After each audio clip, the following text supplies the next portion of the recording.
I don't give a fuck where you come from, how much money your parents have, how much money you didn't have.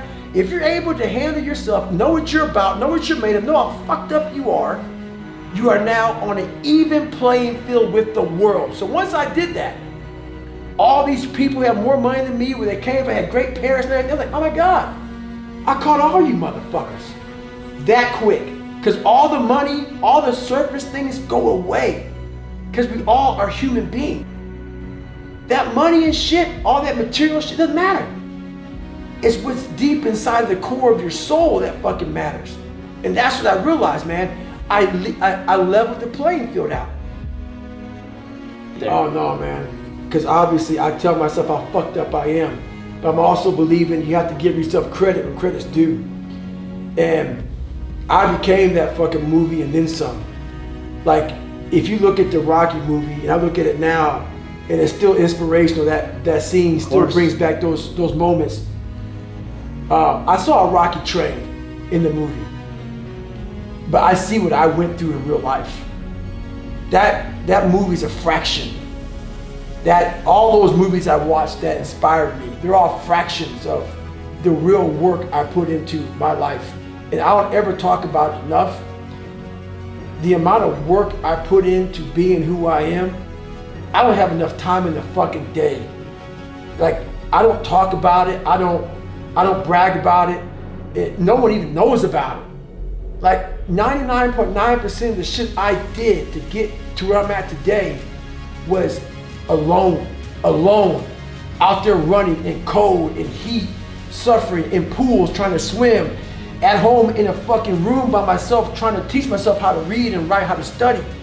You know, no one saw that shit. There was no video camera, there was no podcast, there was no Who's David Goggins, there was no docu-fucking-mirror and shit. It was me. Just for me trying to get in the military, which everybody can do. It's easy. Just trying to learn how to read and write was something that blows Rocky away. So all these different challenges that I've been through in my life, I've easily, you know, I don't look at that movie the same way, because I'm proud of what I created, but I'm more proud I created it without an audience, without a cheering squad, without someone like, you know, like you run the Boston Marathon and people love that race. They run so fast because for 26.2 miles, there's a motherfucker just, come on man, you got it, you can do it.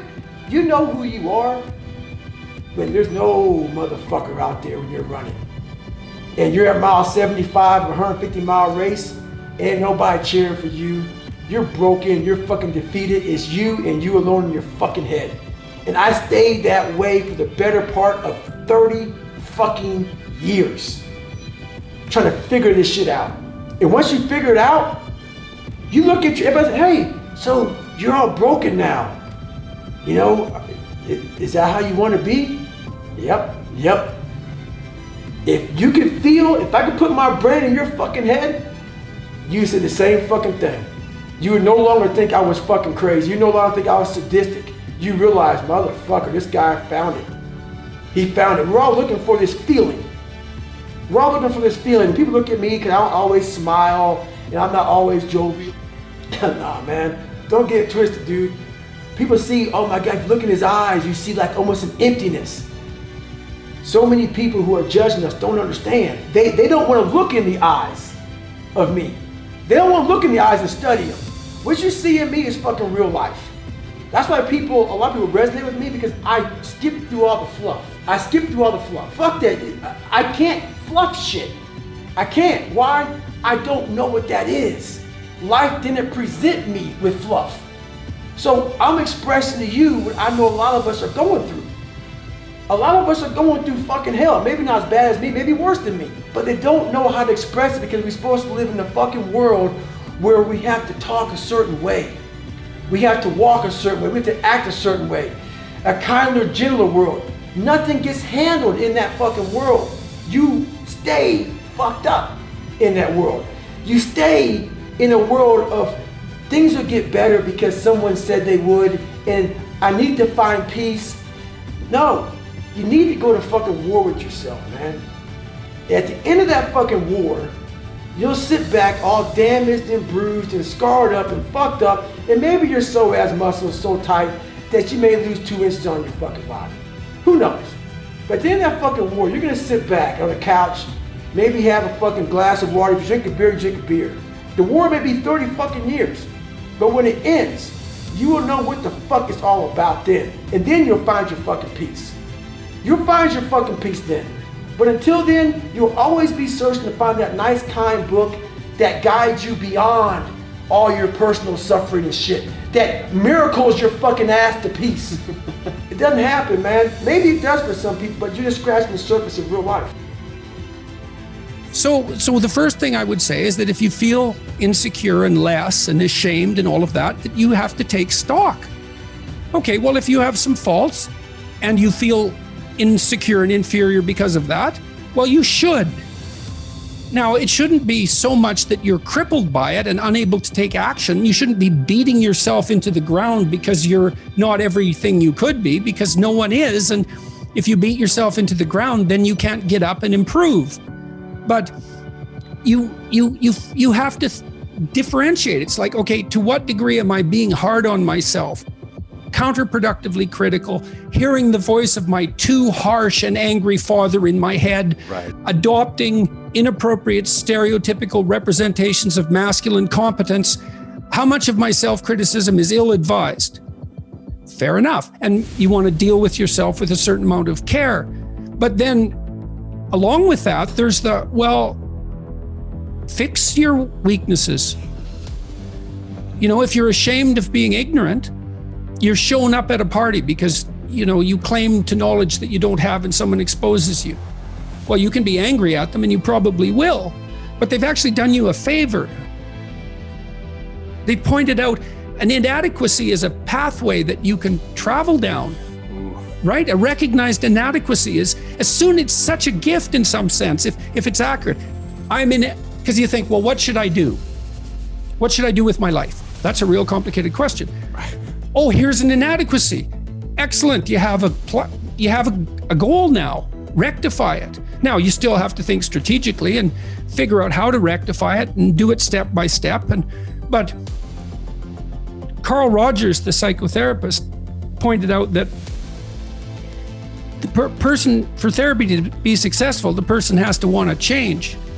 So they have to have recognized that they have a problem. If someone is mandated by the court to attend therapy, it's very difficult for the therapist to convince them that they have a problem. Once you're convinced you have a problem, it's like, away you go. You know, I know it's still technically difficult. It requires discipline and all of that. There's no magic solution. But if you're plagued by feelings of inferiority, you should rectify the most obvious inferiorities.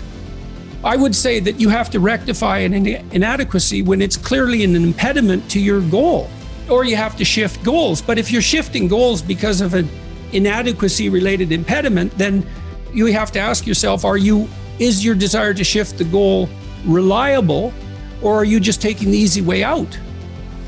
You can protect yourself by picking a different goal that's more difficult. That's a good mental hygiene practice, because sometimes you should switch goals rather than rectifying inadequacies. But you can fool yourself then, and that's not good. This young man told me that his life lacked purpose and direction and meaning, and that he was nihilistic until he read Zen and the Art of Motorcycle Maintenance, which is a book I actually like quite a bit. I've read it 3 times at different decades of my life. And one of the things that's very interesting about that book is that it's an examination of the idea of quality, of the idea that there are qualitative distinctions between things, and that we have an instinct to make qualitative distinctions. And so a qualitative distinction is simply, this is better than that, which is a judgment. Okay, now what Ratzinger is hypothesizing is that the person in and of, you know how the modern idea is you're supposed to accept yourself. I think that's an insane idea, by the way. Really, I can't think of a more nihilistic idea than that you're already okay. It's like, no, you're not. And the reason you're not is because you could be way more than you are. And so what do you want to be? You want to be okay as you are? Or do you want to strive towards what's better?